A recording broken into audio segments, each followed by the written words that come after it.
Mama kenapa? Mama baik-baik saja kan? Kata William. Sontak Soraya bersentak kaget, lalu menoleh ke arah putranya. Untuk sesaat perhatian mereka tertuju pada Soraya. Tidak apa-apa, kata Soraya. Wanita itu diam sesaat. Ia tidak akan pernah lupa dengan kematian suaminya yang direncanakan oleh supirnya sendiri dulu. Meski sang supir sudah mendapatkan hukuman, tapi entah kenapa Soraya belum merasa puas. Handoko, rasanya tidak mungkin dia bisa sesukses sekarang, Soraya berkata dalam hati melihat Handoko yang sekarang sangat mustahil. Ia sangat tahu seperti apa kehidupan mantan supir pribadi mendiang suaminya itu. Ya sudah, kita mulai saja makan malamnya, kata Pram. Setelah itu mereka mulai menyantap makan malam bersama. Acara makan malam berjalan dengan lancar. Setelah itu mereka membahas kapan Andreas dan Rosa menikah. Keduanya memang sudah sepakat untuk langsung menikah. Soraya yang mendengar itu seketika pandangan matanya tertuju pada Andreas. Soraya tidak ingin jika Andreas sampai salah memilih calon istri. Apa Rahma tidak salah pilih calon menantu? Soraya bergumam dalam hati. Ia tidak menyangka jika calon menantu Rahma ternyata anak laki-laki yang sudah melenyapkan nyawa Bram suaminya. Kapan mereka akan menikah? Tanya Soraya. 1 bulan lagi tante. Mendengar jawaban dari Andreas, Soraya hanya mengangguk. Kamu sudah benar-benar mantap untuk menikah dengan Rosa. Maaf, bukannya tante mau ikut campur atau apa. Nyari calon istri harus yang benar-benar baik di luar dan juga di dalam. Jangan nyari istri yang sukanya memanfaatkan suaminya, ungkap Soraya. Sontak Valeri menoleh ke arah ibu mertuanya.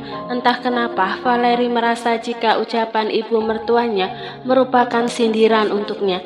Bukan hanya Valeri yang merasakan hal itu, William pun demikian. Ia tidak menyangka jika ibunya akan mengatakan hal itu. Ingin rasanya William menegur ibunya, tapi rasanya tidak mungkin. Itu sebabnya ia memilih untuk diam. William meraih tangan istrinya, memberikan wanita itu ketenangan. Sekarang kamu boleh bicara seperti itu, tapi suatu saat nanti kamu pasti akan menyesal. Valeri bergumam dalam hati. Rasa benci pada ibu mertuanya semakin menguasai dirinya. Setelah perbincangan selesai, satu persatu pulang. Begitu juga dengan Soraya. Wanita itu memilih pulang lebih dulu. Hari ini hari yang cukup melelahkan untuk Soraya. Jika bukan karena acara penting keluarga besarnya, ia memilih untuk istirahat di rumah. Tapi Soraya tidak ingin mengecewakan anggota keluarganya.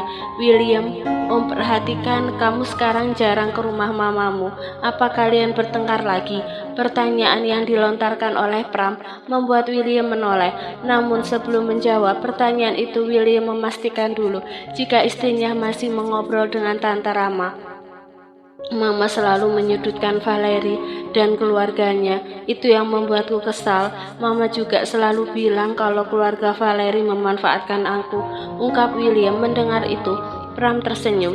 Mbak Soraya bicara seperti itu, mungkin ada alasannya. Mungkin kamu kurang perhatian dengan mamamu.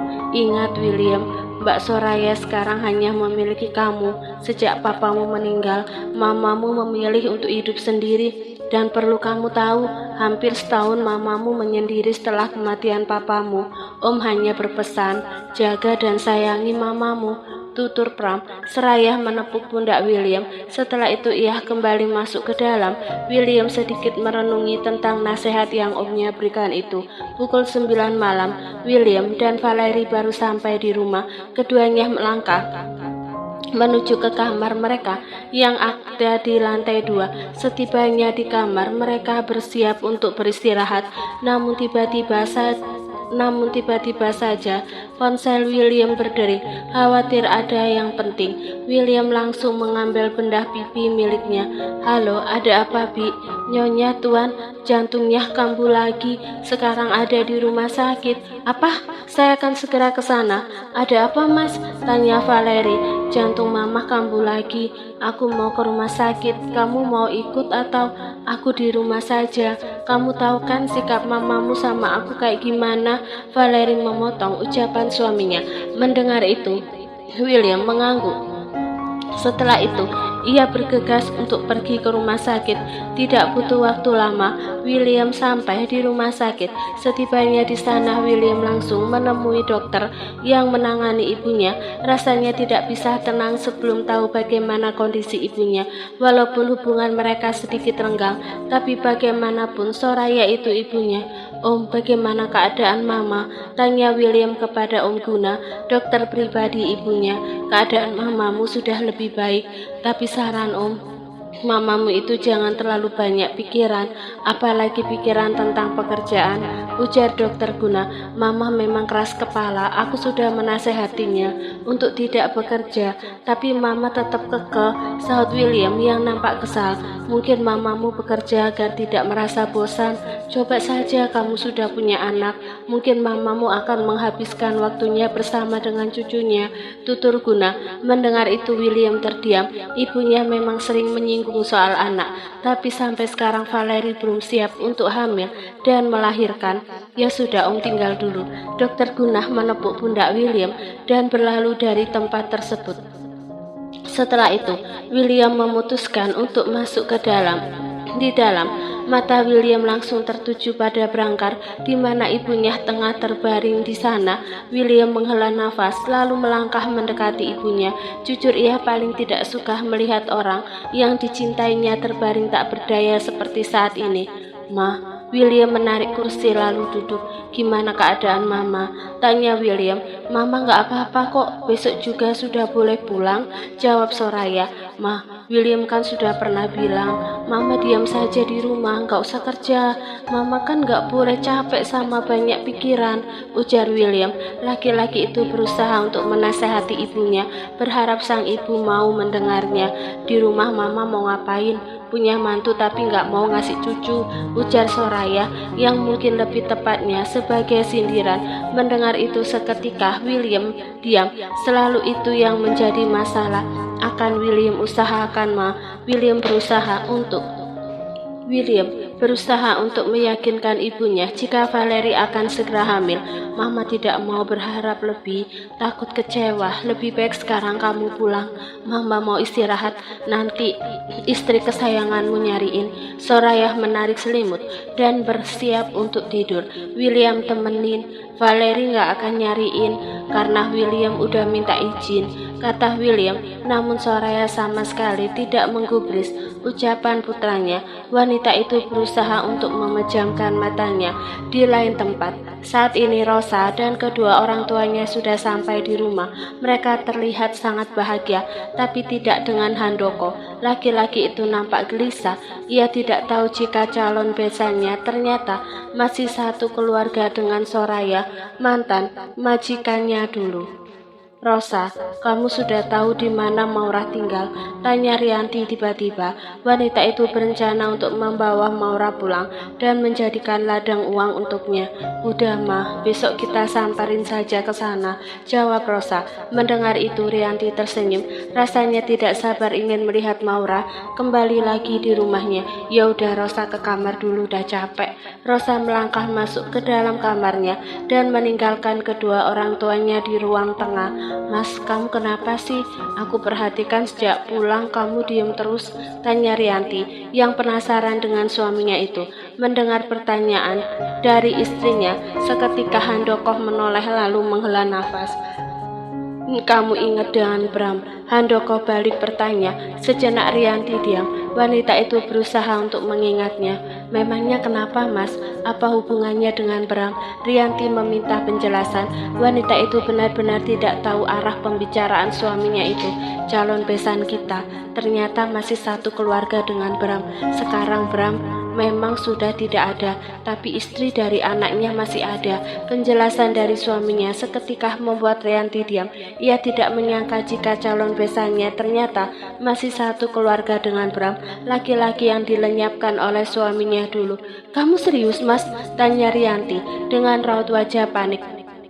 Sedangkan Handoko hanya mengangguk sebagai jawabannya. Ini gawat kalau Soraya sampai cerita bagaimana bisa-bisa kita gagal untuk mendapatkan mantu tajir. Rianti tampak khawatir. Ia tidak ingin kalau rencana untuk mendapatkan menantu yang tajir sampai gagal. Kita bahas besok lagi saja.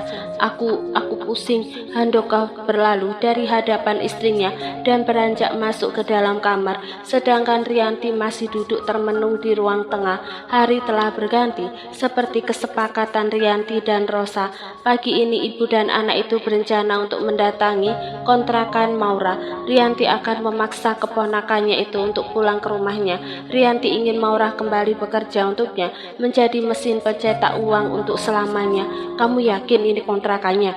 Tanya Rianti untuk memastikan. Yakin Bu, Rosa pernah membuntutinya dan dia masuk ke kontrakan ini, jawab Rosa. Ya sudah, yuk. Rianti melangkah lebih dulu dan diikuti oleh Rosa. Setibanya di depan pintu, Rianti langsung mengetuk pintu tersebut. Kedua wanita itu menunggu cukup lama karena pintu tidak segera dibuka. Karena penasaran, Rianti kembali mengetuk pintu tersebut, tapi usahanya tetap tidak ada hasilnya. Hingga selang beberapa menit, seorang ibu menghampiri Rianti dan Rosa yang masih berdiri di depan pintu. Maaf, kontrakan ini sudah kosong. Tadi pagi-pagi sekali yang nyewa perginya, ujar ibu bertubuh gempal itu. Mendengar hal tersebut, Rianti dan Rosa saling pandang. Usahanya gagal. Kira-kira ibu tahu tidak pindahnya kemana? Tanya Rianti. Saya tidak tahu Bu. Ya sudah, permisi. Saya tidak tahu Bu. Ya sudah, permisi. Ibu tersebut undur diri dan kembali melangkah meninggalkan tempat tersebut. Gagal, apa dia tahu kalau kita mau datang, jadinya dia buru-buru pergi. Rianti menggerutu kesal. Setelah itu keduanya memutuskan untuk pulang ke rumah. Hari telah berganti. Pukul 7 pagi William sudah siap untuk berangkat ke kantor. Sejak penyakit ibunya kembali kambuh, William memang sering berkunjung ke rumah sang ibu. Apa yang Om Prang katakan memang benar adanya. Andai Valeri sudah mempunyai anak, mungkin ibunya tidak akan merasa kesepian seperti sekarang. Wah, memangnya kamu tidak bisa mempertimbangkannya lagi. Kasihan Mama. William berusaha membujuk istrinya agar mau hamil. Mas, aku harus ngomong gimana lagi sih? Aku benar-benar belum siap. Kamu jangan maksa dong. Valeri terus menolak keinginan suaminya untuk segera hamil. Entah kenapa Valeri sama sekali tidak berniat untuk mengandung dan melahirkan seperti wanita pada umumnya. Terus kamu siapnya kapan? Tanya William. Gak tahu, kenapa dulu mama kamu gak punya anak banyak saja, biar gak kesepian, ujar Valeri. Hal tersebut membuat William tersulut emosi. Jadi kamu nyalain mama aku? Mama cuma punya anak satu juga ada alasannya. Apa kamu lupa papaku meninggal saat aku berusia 10 tahun dan saat itu mereka baru berencana untuk program hamil lagi, tapi kenyataannya tidak sesuai dengan yang diinginkan, ungkap William. Semua itu menjadi alasan kenapa Soraya hanya mempunyai satu anak, sedangkan setelah suaminya meninggal, Soraya sama sekali tidak ada niat untuk menikah lagi. Sudahlah, aku bosan bahas masalah anak terus, kayak nggak ada pembahasan yang lain saja. Valeri bangkit dan melangkah pergi meninggalkan meja makan. Selalu seperti itu, saat mereka membahas masalah anak, keduanya menjadi bertengkar. Selalu seperti ini. William mengusap wajahnya dengan gusar. Setelah itu ia memilih untuk bersiap berangkat ke kantor. Kini William sudah dalam perjalanan menuju ke kantor. Laki-laki itu masih memikirkan tentang istrinya yang sampai sekarang belum juga bersedia untuk hamil dan melahirkan. Alasan yang Valeri berikan benar-benar membuat William muak. Bukankah sudah menjadi kodratnya seorang istri hamil dan melahirkan? Valeri benar-benar aneh. Biasanya setiap wanita menginginkan hamil dan melahirkan, tapi dia, bukankah itu sudah menjadi kodratnya? William bermonolog sendiri. Setelah menempuh perjalanan yang cukup jauh, kini William sudah sampai di perusahaan miliknya. Tanpa basa-basi, William segera melangkah menuju ke ruangannya. Setibanya di ruangan, terlihat jika Maura baru saja membersihkannya. Jujur, melihat Maura yang tengah hamil dan semangat bekerja membuatnya merasa kagum. Maura, setelah ini tolong buatkan saya kopi. Ingat gulanya jangan terlalu banyak, titah William. Baik tuan, permisi. Maura undur diri. Setelah itu ia bergegas pergi dari ruangan bosnya itu. Setelah Maura pergi, William melangkah menuju kursi kebesarannya dan duduk di sana. Ada tumpukan berkas yang harus ia tanda tangani sekarang juga. Baru saja hendak dimulai, tiba-tiba sebuah ketukan pintu terdengar dan bersamaan dengan itu pintu terbuka. Seorang laki-laki melangkah masuk dan berjalan mendekati William. Laki-laki tersebut merupakan orang suruhan William yang ditugaskan untuk mencari tahu siapa yang menjual Maura malam itu. Bagaimana? Apa ada informasi tentang siapa yang menjual Maura malam itu? Tanya William.